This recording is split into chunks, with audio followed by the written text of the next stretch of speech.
अरुण को माइक दे रहा हूं। राम जी का एक जो सीरियल में प्रसारित हुआ था वह कोई एक परिसंवाद, मैं डायलॉग्स नहीं कहूंगा, परिसंवाद सुनाने के लिए आप लोग बैठ जाए। फिर मैं उपसंहार करूंगा, फिर तब आरती होगी। परम पूज्य महाराज जी के चरणों में कोटि कोटि वंदन। आप सभी बहनों भाइयों, आप सबके चरणों में नमन। आज मेरी बरसों की इच्छा पूरी हुई है, महाराज जी के दर्शन करके, उनका आशीर्वाद प्राप्त करके। जिस स्नेह के साथ उन्होंने मुझे अपने गले लगाया और उसमें जो भाव था, जो मुझे महसूस हुआ, वो या तो मां लगाती थी या महाराज जी ने लगाया है।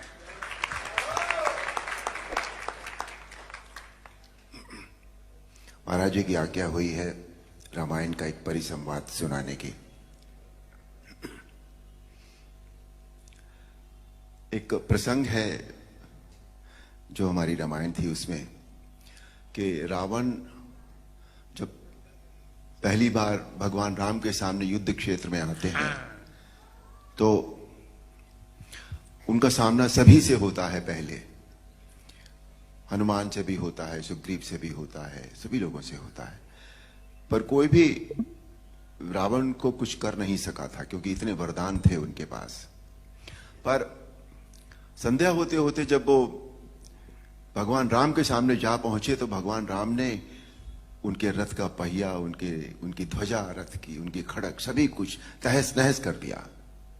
और एक पल ऐसा आया जब सदैव रथ पर चलने वाला रावण धरती पर खड़ा था और तब भगवान राम ने उनसे जो कहा वो प्रस्तुत है। वाह रावण वाह, भगवान शिव के त्रिशूल की भांति प्रचंड वायुपुत्र हनुमान की मुष्टिका का प्रहार तुमने सह लिया। तुम सचमुच परम शक्तिशाली हो, परंतु कितने दुख की बात है कि तुमने अपनी ये शक्ति अधर्म के कार्यों में लगा दी और इस दुर्दशा को पहुंच गए। रावण, भक्त और ज्ञानी में अंतर होता है। भक्त चाहे मूर्ख हो परंतु हृदय का सच्चा और मन का सरल होता है, परंतु ज्ञानी तुम जैसा दुष्ट भी हो सकता है, जिसे स्वर्ण अलंका के राज सिंहासन पर बैठकर भी जीवन की अपूर्णता का कांटा चुभ रहा है। तुम्हारे जीवन में इस समय अशांति, चिंता और तड़प के अतिरिक्त और कुछ भी नहीं है। तुम्हारे जैसे हर दुराचारी को एक समय इस बात का आभास हो जाता है कि उसका अंत समय निकट आ गया है और तब वो एक घायल सांप की भांति अपनी सुरक्षा की बिल ढूंढता फिरता है, लेकिन उसे कहीं सुरक्षा नहीं मिलती। वही अवस्था इस समय तुम्हारी है। तुम्हारे पाप कर्मों के विष के प्रभाव ने तुम्हारे मन की शांति को जला दिया है और तुम उस पाप के विषैले कांटे की चुभन को छुपाने के लिए ऊंची ऊंची आवाज में बड़ी बड़ी डींगे मार रहे हो, जिन्हें तुम्हारा अपना मन भी सच नहीं मानता। रावण, इसी का नाम है दुर्दशा। रावण, युद्ध जीतने के लिए धर्म और आध्यात्मिक शक्ति की आवश्यकता होती है। पाश्विक बल और अस्त्र शस्त्रों की गिनती से युद्ध नहीं जीते जाते। तुमने एक समय लक्ष्मण से कहा था कि तुम्हारे यहां कोई नीति, न धर्म की नीति होती है न युद्ध की नीति होती है, परंतु हमारे यहां युद्ध का भी एक धर्म होता है। हम निहत्थे शस्त्रहीन शत्रु पर कभी वार नहीं करते। यह है रघुवंशियों की वीरता। तुम इस समय अपमानित अवस्था में, शस्त्रहीन अवस्था में केवल शत्रु की दया के कारण जीवित हो, इसी का नाम है दुर्दशा। अब जाओ, कल फिर शस्त्र लेकर आना। और अगले दिन हम सब जानते हैं, आप सब जानते हैं,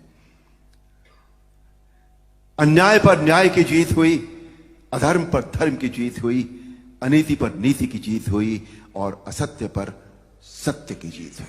बोल सियापति रामचंद्र की जय। महाराज जी, आज मैं तुम्हें क्या दूं? महाराज जी, आपने इतना ही दूंगा। तुमने बंद आंखों से मैंने राम जी को देखा है, और तुम मेरे छोटे भाई हो, से तुम जान के बोल रहा हूं, आप नहीं बोल रहा हूं। यदि तुम चाहोगे तो जगत गुरु रामानंदाचार्य होने के नाते मैं तुम्हें राम मंत्र की दीक्षा अवश्य दूंगा। अहो भाग्य महाराज, अहो भाग्य स्वामी। बैठिए बैठिए, 2 वाक्य बोल के फिर विश्राम। जो वाक्य अरुण जी ने आज राम जी का जो परिसंवाद सुनाया, उसका श्लोक है वाल्मीकि रामायण का। प्रयाहि जानामि, बहुत अच्छे।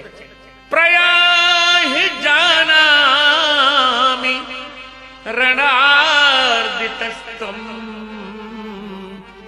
इसी का परिसंवाद सुना रहते हैं। प्रविश्य रात्रिंचर राजलंका, आश्वस्य निर्याहि रथी च धन्वी, तदा बलम प्रेक्ष्यसि मे रथस्थ। और अब यही बात, प्रया ही रावण लौट जाओ। जाना में रणार्दितस्तुम, मैं जानता हूं तुम युद्ध में थक गए हो, जाओ। प्रविश्य, हे रात्रिंचर राज, राक्षस राज, लंका में प्रवेश करके आश्वस्त, थोड़ा विश्राम करके, रथ लेकर, धनुष लेकर फिर युद्ध में आओ, और फिर मेरा बल रणांगण में देख लेना। मुझे यह कहने में बहुत हर्ष हो रहा है कि यह परिसंवाद मैंने ही रामानंद सागर को लिखवाया था।